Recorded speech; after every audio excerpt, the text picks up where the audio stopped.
Hello friends, मैं doctor तरुण बेले, BAMS MD।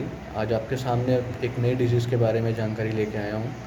जी हाँ, और आज की डिजीज़ है हमारी डायबिटीज़ मेलाइटस।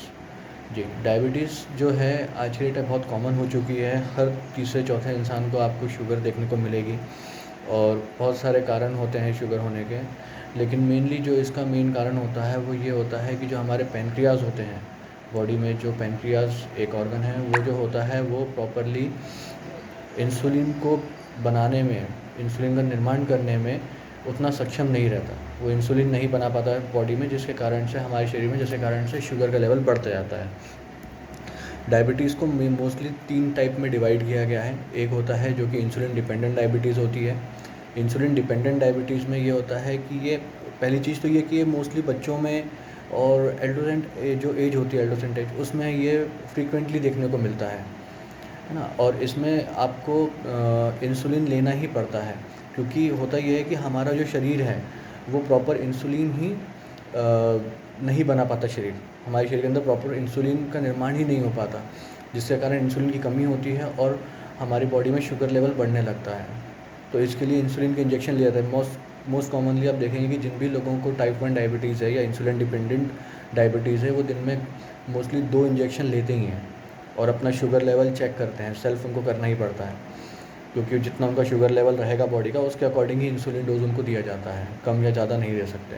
इसके अलावा टाइप 2 डायबिटीज़ एक होती है जो कि नॉन इंसुलिन डिपेंडेंट डायबिटीज़ होती है। उसमें होता ये है कि हमारा शरीर जो है वो इंसुलिन तो डेवलप करता है, इंसुलिन तो बन रहा है शरीर में, लेकिन उसका प्रॉपर यूज़ नहीं हो रहा। जब उसका प्रॉपर यूज़ नहीं हो रहा है तो उसके कारण ब्लड में शुगर लेवल जो है वो बढ़ने लगता है और वो डायबिटीज़ 2 जो होता है वो स्टार्ट हो जाता है। इसको रोकने के लिए बहुत सी मेडिसिन्स होती हैं जो कि डॉक्टर प्रिस्क्राइब करते हैं, एलोपैथी में मेटफॉर्मिन वगैरह। लेकिन अगर आप अपनी लाइफस्टाइल थोड़ा अच्छा करें, डाइट वगैरह को प्रॉपर रखें, तो आपको काफ़ी हद तक इसमें फ़ायदा मिलेगा। इसके अलावा एक जो तीसरी तरह की डायबिटीज़ होती है, गेस्टेशनल डायबिटीज़ होती है, जिसको GDM बोलते हैं शॉर्ट में। ये डायबिटीज़ मोस्टली जो देखी जाती है वो प्रेगनेंसी में के टाइम पे जो कॉम्प्लिकेशंस होते हैं माँ को, उसके कारण होती है बच्चों में। हाँ, और ये माँ और बच्चे दोनों में देखी जा सकती है। और ये प्रेगनेंसी के टाइम पे जो शुगर इंक्रीज़ होता है उसके कारण होती है, जो कि आगे जाके टाइप 2 डायबिटीज़ में कन्वर्ट हो जाती है या डेवलप होती है। अब शुगर किसी को हो रही है तो आपको पता कैसे चलेगा? आप कैसे वो चीज़ को जज कर सकते हो? तो उसके भी कुछ सिम्पटम्स होते हैं, जैसे कि अगर आप देखें तो उसका जो उसको बहुत प्यास लगेगी। उसके अलावा उसका यूरिनेशन जो होगा, यूरिन की इच्छा उसकी बार-बार होगी, वो बार-बार जाएगा यूरिन करने के लिए। शुगर जब होती है किसी को, सिम्पटम जब स्टार्टिंग होते हैं तो प्यास ज़्यादा लगती है, गला सूखने लगता है। उसके अलावा बार-बार वो यूरिन के लिए जाता है ना? भूख बहुत बढ़ जाती है, बार-बार भूख लगती है, फटीग होता है, ब्लड विज़न होता है, मतलब कि आँखों के सामने आपको धुंधला दिखने लगेगा, आपकी जो आईसाइट है वो वीक होने लगेगी, ठीक है। उसके अलावा नमनेस और टिंगलिंग सेंसेशन होता है हाथ और पैरों में, ठीक है। उसके अलावा अगर कोई चोट लग जाती है तो वो जल्दी से हील नहीं होती, घाव को भरने में समय लगता है। और मतलब आप कुछ नहीं कर रहे हैं तो भी आपको वेट लॉस होने लगेगा। आप देखेंगे कि सडन आपका अनएक्सपेक्टेड वेट लॉस हो रहा है। तो ये कुछ सिम्पटम्स हैं जिसको आप देखते हैं अगर किसी में, तो आप जज कर सकते हैं कि हाँ, ये डायबिटीज़ है, और आप जाके तुरंत अपना शुगर चेक कराएं, तो उसमें आपको वो चीज़ और क्लियर हो जाएगी। अब इसके कारण क्या होते हैं डायबिटीज़ होने के? डायबिटीज़ होने के लिए अगर आप टाइप 1 डायबिटीज़ की बात करें, जो कि इंसुलिन डिपेंडेंट डायबिटीज़ है, जिसमें आपको स्टार्टिंग से इंसुलिन लेना पड़ता है, तो उसमें कई वायरल या बैक्टीरियल इन्फेक्शंस होते हैं बॉडी में, जिसके कारण से ये चीज़ होती है। उसके अलावा जो केमिकल टॉक्सिन्स खानों में मिलाया जाता है, जैसे कि आपको पता ही होगा कि आजकल बहुत सारा जो खाना मिल रहा है मार्केट में, या सब्ज़ी या फ्रूट्स वगैरह भी मिल रहे हैं, तो उसमें कितना एडल्ट्रेशन हो रहा है।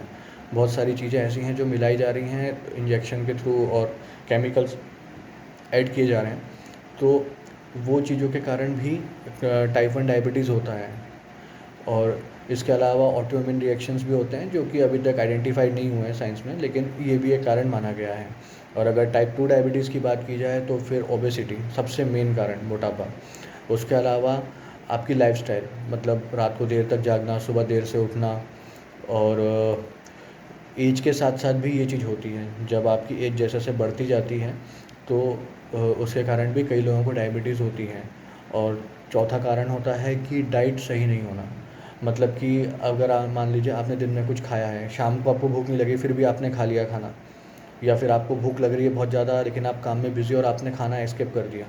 तो ये सब जो कारण होते हैं ये शुगर को बढ़ाने वाले कारण होते हैं, इसके कारण शुगर की प्रॉब्लम होती है।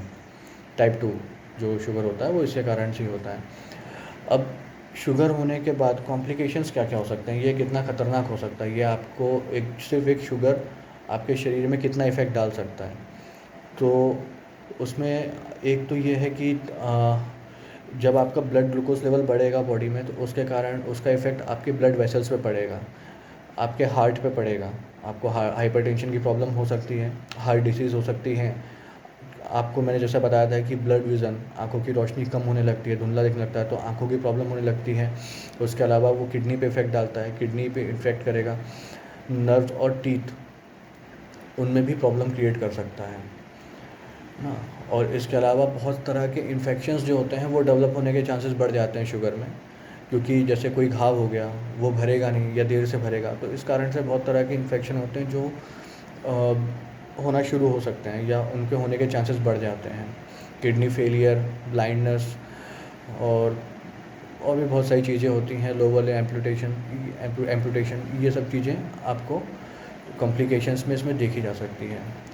अब रही बात ट्रीटमेंट की, तो अगर हम ट्रीटमेंट की बात करते हैं तो मोस्टली जो टाइप 1 डायबिटीज़ के पेशेंट होते हैं उनको दिन में कम से कम 2 बार इंसुलिन दिया ही जाता है, क्योंकि वो प्रॉपर प्रोड्यूस ही नहीं हो पा रहा है बॉडी में, तो वो इंसुलिन पे डिपेंडेंट रहते हैं, इसलिए इसको IDDM या इंसुलिन डिपेंडेंट डायबिटीज़ मेलाइटस भी बोला जाता है। और जो टाइप 2 डायबिटीज़ होता है उसमें बहुत सी मेडिकेशंस चलती हैं, मेटफॉर्मिन वगैरह, और इसको हम काफ़ी हद तक कंट्रोल में ला सकते हैं अगर हम अपना डेली का जो रूटीन है, डाइट है, उन सबको अगर हम प्रॉपर तरीके से मेंटेन करें। योगा प्राणायाम बहुत अच्छा रोल करेगा। इसके अलावा जो मेडिसिन्स मैंने आपको बताई हैं वो तो खैर एलोपैथी की बहुत प्रचलित मेडिसिन्स हैं जो चलती हैं, हर इंसान को पता होगा जो डायबिटीज़ का पेशेंट है। लेकिन आयुर्वेद में भी बहुत सारी दवाइयाँ हैं इसके लिए, जिनसे कि हम इसे कंट्रोल कर सकते हैं। और अगर हम साथ में अपनी लाइफस्टाइल अच्छी करें, योगा प्राणायाम का निरंतर करें उसको डेली बेसिस पे, तो कहीं ना कहीं कम से कम मेडिसिन्स पे हम अपने शुगर को कंट्रोल कर सकते हैं। क्योंकि हम शुगर हमारी क्यों बढ़ रही है, क्योंकि जो भी हम खा रहे हैं वही कारण है उस शुगर को बढ़ाने वाला। तो ठीक है दोस्तों, अगर आपको वीडियो अच्छी लगी हो तो प्लीज़ लाइक और सब्सक्राइब कीजिएगा। और इसके अलावा आपको इससे रिलेटेड कोई भी जानकारी चाहिए हो या कोई भी ट्रीटमेंट के बारे में जानकारी चाहिए हो तो प्लीज़ मुझे कमेंट करिएगा या मेरे नंबर पर कॉल करिएगा। Thank you.